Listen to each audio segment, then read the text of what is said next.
All right, welcome back to the Alliance Tournament 10 sauna. It's getting kind of warm in here, but we're going to power through it anyways. I have to say, Rivey, that fearless joke kind of cut deep. But right now I'm going to bring to you Ev0ke and DarkSide. What do you think, Kill2? I think this is going to be a really interesting match. Ev0ke have brought Minmatar setup, 4 Slipners, logistics, and then a whole bunch of anti-frig support, which I think is actually going to be really relevant. And then DarkSide brought something crazy. Damnation, 3 Oracles, Curse, Guardian, and then a bunch of their own frigs. The setups on the beacons are kind of interesting as well. One of the Ev0ke Sabers warped to 0 on the beacon. The rest of Ev0ke is kind of stacked back at 30 and 50. DarkSide put their Vengeances up front, presumably to block for their Oracles. The real thing DarkSide doesn't want is their Oracles under a lot of pressure. The Vengeances make great heavy tacklers to keep that from happening. But what's interesting about this setup is that they've got to deal with 4 Sabers and 3 Dramiels. So I think there's going to be a pretty important support fight that happens early. And then it's going to be a matter of whether or not the DarkSide team can get control of the Slipners. Yeah, I definitely think that Saber warping at 0 was a mistake, as you see him burn back to the rest of his team, the rest of the Ev0ke team. Those Vengeances are burning straight towards the Sleipnir pack. So, I mean, as we just saw, one of these Sabers drop. So the Saber that did miss warp did actually go down. It's just going to be interesting to see if they're able to get damage on one of these Vengeances to take it down, as you see tracking disruptors and webs being applied to the Sleipnirs. Yeah, a lot of tracking disruptors coming from the frigs. This is really interesting. Watching the way the DarkSide pilots are playing this is fascinating. The Vengeance is like kind of looped in to get webs on that first Saber at least to give the Oracles a chance to track. And then once he was dropping, the Vengeance is burned back away. And the entire Ev0ke team is keeping range. They're really not diving in after the Oracles. It's really, really interesting. And one of those Vengeances did go down. I think they're really at risk if they get too close under all that Saber and Dramiel pressure. And the second Vengeance is going into deep armor. I don't think they're going to be able to keep him wrapped up. You're seeing these Oracles trying to stay with the Curse and Guardian. That way they can get that cap support for those lasers. Those lasers take a lot of cap. As the Vengeance actually was about to go down is all the way back up to full armor. So wow, I don't know if he just didn't have it locked or. This is awesome. The Slipners are tracking disrupted, so a lot of their damage is mitigated. Third Saber just went down for Ev0ke. I think what's happening is Ev0ke feels committed to killing the Vengeances before they try to get in close to the rest of the DarkSide team, but the DarkSide Vengeances can tank it. They're just tanking. Yeah. And now 4 Sabers down, there's a lot less damage on those Vengeances. I think Ev0ke down to 3 Dramiels, 4 Sleipnirs, and a Scimitar. And I think the reason they're not going after those Oracles is because 2 of those Sleipnirs are webbed. They don't want to split up that DPS. They want to try to stay together as much as possible. That way they can take down the targets a little bit quicker, as it looks like they're switching targets to the Kruger, the Sleipnirs are. This is so fascinating to me. So the Sleipnirs, the Ev0ke Sleipnirs have actually pulled back away from the Oracles, so they're trying to actually get outside Oracle range, so they're not available as targets. And then the entire fight is happening with the support as an anchor. So the Vengeances, Sabers, and Dramiels are all tangled in the middle with all of the DPS at range trying to win that support war, because after the support war is won, then they can move on to killing the bigger ships. But obviously DarkSide getting the better of that right now. Well, also something really interesting I just saw on our feed here is that one of the Sleipnirs is packing a smart bomb. He got on top of that Vengeance who had the rep drones repping it, and he smart bombed the rep drones off of it. So I mean, that's just losing those rep drones is going to be huge for that Vengeance. Yeah, that's pretty nice. At the same time, that means that their damage drones can't be there for the moment. And actually, there really isn't hardly any drones on the field right now. I see some Ev0ke shield maintenance bots on the field, but there's no ECM drones over on the DarkSide, like putting pressure on the DarkSide team.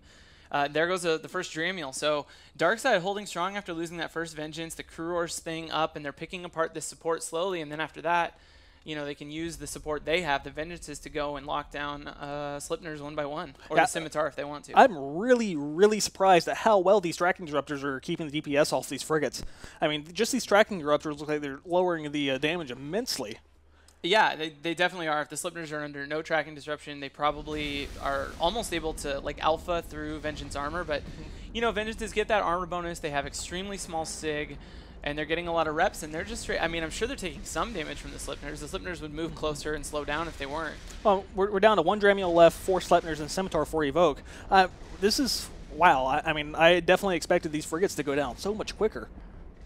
Yeah, I'm totally fascinated by the choice Ev0ke made here to not ever commit their Sleipnirs. I think, with the Curse tracking disrupting, with the Curse tracking disrupting and with all the tackle in the way, I think maybe they just thought that would go really bad for them, and maybe they're right. But they basically kind of bet everything on winning the support war. Well, yeah, And, I mean, these oracles had free reign to just sit Yeah, there exactly. and shoot. I mean, you see the purple lasers, they are using Scorch, so I mean, they do have quite good range with the Scorch in it, so I mean, maybe they fit less tank and counting on the Vengeance to keep them at range, that way they can get full DPS out of these oracles, or, because, I mean, I don't know, these oracles are just unharmed, don't have anything to worry about while Ev0ke tries to go for these Vengeances again. Yep. Yeah, Ev0ke never even made an attempt on the oracles. And maybe another really important thing and the lesson to take away from the match is that these oracles had no E-War pressure whatsoever. They had no tracking disruption on them, no dampening, as far as I can remember. And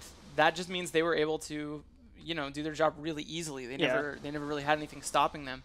We're about to see the Scimitar for Ev0ke drop, and you know that certainly is going to seal the deal. With seven frigate / destroyer holes, you think they have a lot more utility coming out of those slots, and they're in a Mimitar rush team, but where's the rush? Well, I mean, they had the rush. I think that they just felt like they had to, you know, if they send the Slipners, I don't know. It's such a fascinating match, but if they send the Slipners across the field early, Vengeances throw webs on the Slipners, and then the Slipners just get chewed by the Oracles, which outrange the Slipners pretty easily.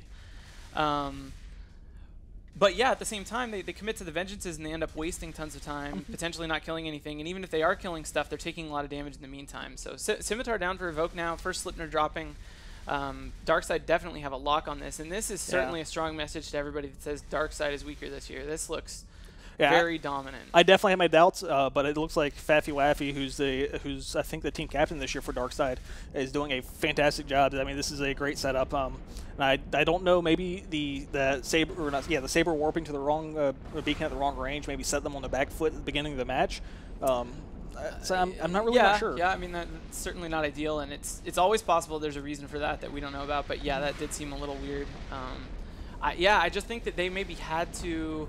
They had to kill some of the Frig support. The Vengeance and Crusaders needed to at least trade, and they weren't able to. They got one Vengeance, but after that, were not able to get anything else off the field, and I think they just had to. But I'm still curious what would happen if they'd have tried to just skip over the Vengeances, go straight for the Curse, go straight for the Guardian, or even go straight for Oracles. But I don't know. I kind of trust their decision making here and think that going for the Vengeances was smart, and they just weren't able to do it. Well, they could, like I said, they could have seen the Curse, which Curse does get the bonus to tracking disruption. They could have seen the Curse, which the Newts have a strong effect versus these rush teams. Turn off that MWD, turn off those hardeners, and turn off the logistics. Yeah, and turn off the logistics. So I mean, it could have been that they were kind of intimidated by what they had on the other side of those Vengeances, and just wanted maybe thought if they could thin it out a little bit, they stood a better chance against that opposition. Yep. Could be completely right. Ev0ke did lose their second Slipner, so now just 2 Slipners left. And of course, you know, as this 11 versus 2 gets more and more lopsided, it'll be more and more clear what's going to happen. But just a quick note on that. In terms of, I saw some post, someone saying that maybe this adding 12 people makes it more easy for teams to get toppled, and that's actually the opposite of true. I think the 12-man format is amazing because it actually lowers the kind of the linchpin nature of small amounts of ships. It's less important when one ship dies than it would have been in the past to the overall outcome of the match, at least early on. It just takes a little longer to chew through the remaining ships after it has been sort of decided. Well, we have about 2 minutes left in the match. We have 1 Sleipner left for Ev0ke. What I think is interesting to point out, where you're mentioning the 12-man setups might be like just too overpowered when it comes after a few ships are dead. I think because right now we've seen the most out-of-the-box setups have really been winning. You saw the 4 Rook setup, which I didn't really expect like a 100% ECM team like that. And that setup just completely jammed out Fatal Ascension and just wiped the floor with them. Yeah, that was pretty awesome. That match is over, by the way. DarkSide finishing off that last Slipner. So I think really strong performance. I think that was really cool to watch, even though it looked pretty one-sided. So congratulations, DarkSide. We'll go back to the studio and see you guys for the next one in 10 minutes. Yep.